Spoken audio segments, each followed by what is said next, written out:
Hello and welcome to our channel. In today's episode, we'll be discussing on how the silent genocide of Christians is destroying Nigeria. On Christmas Eve 2023, 21 Christian majority villages in Plateau State, northern Nigeria, were attacked by suspected Islamic militias, and they were able to mortally silence more than 200 villagers. Amnesty International Nigeria reported 194 people killed in the attack, which included 148 in Bokos, 27 in Bakin-Ladi, and 19 in Mango. The Nigerian Red Cross reported 161 deaths and more than 30,000 people affected. Nigeria is facing a religious crisis. This is particularly true and very real in the northern part of the country, where there is a Christian minority with millions of Christians dominated by hundreds of millions of Muslims. From the 2011 Christmas Day bombing in Madala, a satellite town in the capital city of Abuja, to the more recent 2023 Christmas Day massacre of majorly Christian villagers in Plateau State, Christians in northern Nigeria are facing a hard time ensuring their safety and believing the assurances given to them by the Nigerian government. According to the Pew Research Center, as of 2015, Nigeria is about 50% Muslim and 48.1% Christian, with approximately 2% belonging to other or no religious groups. Many Nigerians syncretize indigenous animism or traditional practices with Islam or Christianity. Christians in Nigeria dominate the southern part of the country, while Muslims dominate the northern parts of the country, with substantial Muslims found in the southwest region of the country, and Christians found substantially in the various regions in the northern part of the country, most notably the north-central region. Over the years, Christians in Nigeria have faced an unrelentless increased level of attack suspected to be carried out by radical Islamists in the north. Most northern Christians in Nigeria live with fear in various communities and villages in the north, not knowing what might befall on them with each passing day.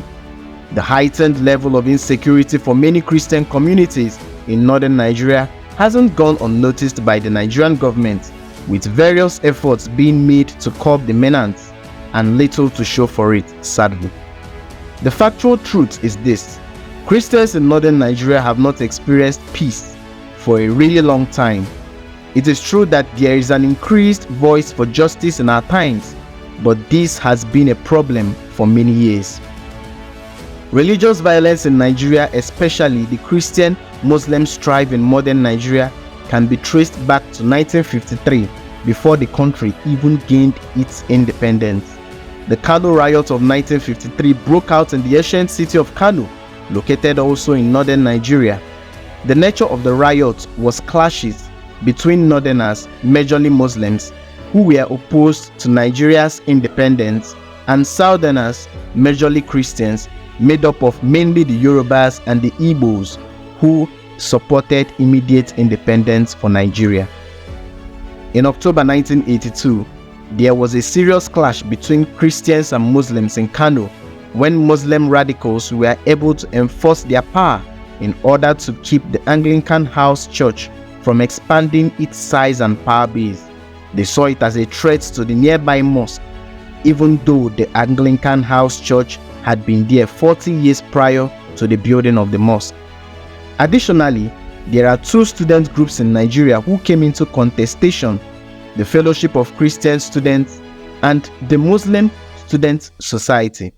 In one instance, there was an evangelical campaign organized by the FCS and brought into question why one sect should dominate the campus of the Kaduna State College of Education in Kafanchan. This quarrel accelerated to the point where the Muslim students organized protests around the city and burned the church at the college. The Christian majority at the college retaliated on March 9th. 12 people died, several mosques were burnt, and the climate of fear was created. The retaliation was pre-planned. Following the return of democratic government in 1999, the Muslim-dominated northern Nigeria states have introduced Sharia law, including punishments against blasphemy and apostasy. Over the years, there has been several incidents that have occurred whereby people have been killed for or in response to perceived blasphemy. Since the dawn of the 21st century, 62,000 Nigerian Christians have been killed by the terrorist group Boko Haram, Fulani herdsmen, and other groups. In 2002, the Nigerian journalist Isioma Daniel wrote an article that led to the demonstrations and violence that caused the deaths of over 200 in Kaduna State. It didn't just end there. A fatwa was placed on her life. Isioma had to flee the country for her safety and is still in exile today. The 2002 Miss World contest was moved from Abuja to London as a result. The rest of the 2000th decade would see inter-religious violence continue in Jos, Kaduna, and parts of northern Nigeria. The stories involving Christians persecuted for their faith in the north, which sometimes cost their lives, are too numerous to mention. Following the sudden rise of Boko Haram in 2011, several churches were stormed and bombed by these suspected Islamic extremists, who also surprisingly bombed some mosques. The consistent persecution of Christians in the country prompted former US President Donald Trump to call out the killing of Christians in Nigeria back in 2018. In July 2016, Eunice Olawale, a preacher, was murdered by suspected Muslim extremists while she preached on the streets of Abuja in the early hours of the morning. The gruesome murder of Eunice sparked outrage on social media among Nigerians, especially between Christians and Muslims, which further revealed divides in the country among religious lines. In fact, the state of religious tolerance in the country became an issue of concern. 6 suspects were arrested in connection with the murder, with many residents living close moving away for fear of being arrested as suspects. Her murder prompted the call for Christians to protect themselves as much as possible, especially while evangelizing. The persecution of Christians in Nigeria and the brutal silent genocide on Christians in the country is not just limited to northern Nigeria. In 2022, June, in southwest Nigeria, worshippers in St. Francis Xavier Catholic Church were attending Mass and celebrating Pentecost when a group of gunmen entered the church disguised as congregants, carrying bags that contained firearms. Another group took positions outside the church. Improvised explosive devices were detonated outside the church, and both groups began firing on worshippers. Those outside the church shot directly into it, while those disguised as congregants fired from inside, shooting a boy who was selling candy at the entrance and worshippers trying to reach 2 open sets of doors. But unfortunately, many of them were gunned down. The main entrance was locked, and the gunmen inside shot at anyone who moved. Passers-by also were struck by bullets. This attack left at least 40 people dead, with the highest estimates being around 80. Though the culprits have not been identified, some in the federal government of Nigeria suspect the Islamic State, West Africa province, of carrying out the massacre. In May 2022, Deborah Yakubu, a Christian student in Sokoto, made a comment on WhatsApp criticizing the religion-related posts that Muslim classmates discussed in the study group she believed should have been reserved for academic purposes. Her comments did not sit down well with some of her classmates who took laws into their own hands to deal with Deborah. Deborah was forcibly taken from the security room where she was temporarily secured from her irate Muslim classmates and the crowd they had gathered. A cab had been waiting outside the school to escort her to safety at the police station. However, the mob overpowered the security room and stoned her to death. After this was done, rubber vehicle tires were dumped on her and her body was beyond recognition. According to witnesses, security forces fired tear gas and warning shots but failed to disperse the mob. A student who had witnessed recounted that Yakubu Deborah's last words were, "What do you hope to achieve with this?" Other Christian students in the Muslim-dominated school fled the school premises as this was going on. According to a statement released by the Catholic Diocese of Sokoto, during the protests, groups of youths led by some adults in the background attacked the Holy Family Catholic Church at Bello Way, Sokoto, destroying church glass windows, those at the Bishop Lawton Secretariat, and vandalized a community bus parked within the premises.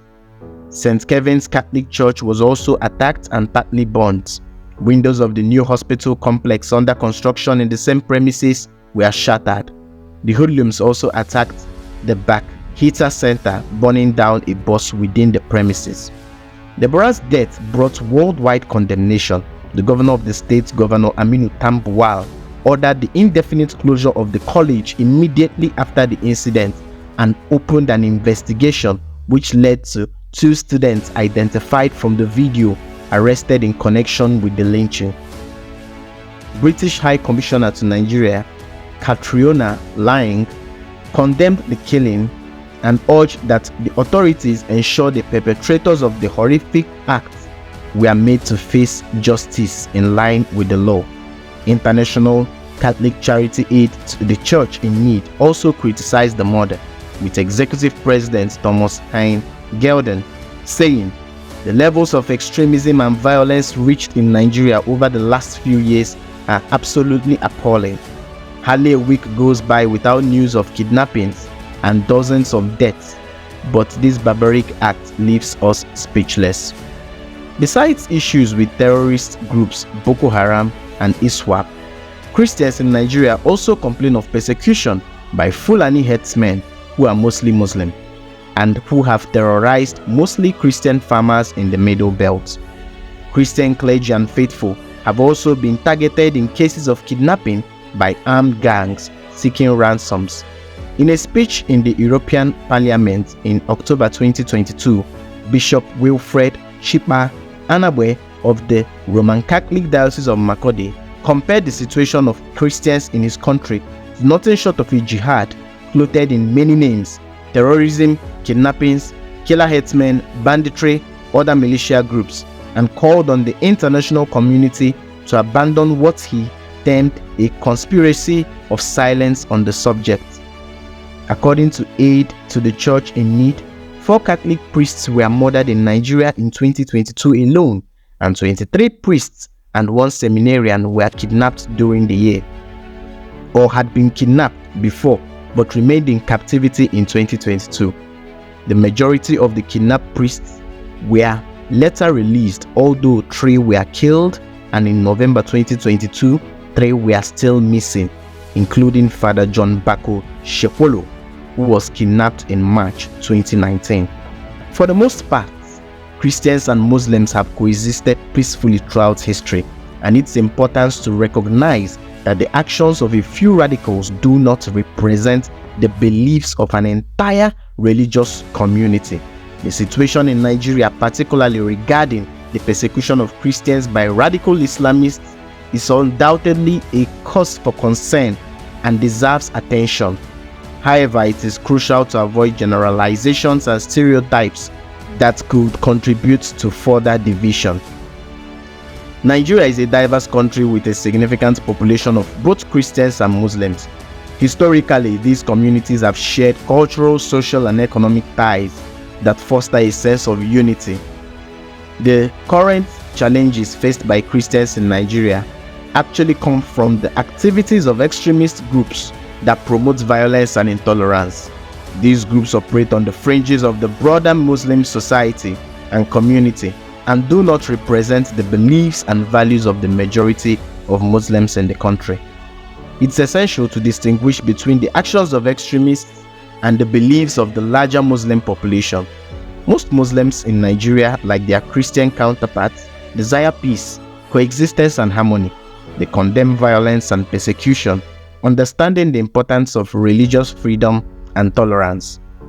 The root causes of religious tensions in Nigeria are obviously complex. The government and the people should build bridges of understanding and foster dialogue between Christians and Muslims that can contribute to a more tolerant and inclusive society. Thank you for watching the video. Don't forget to like, share, and subscribe for more content like this. See you later.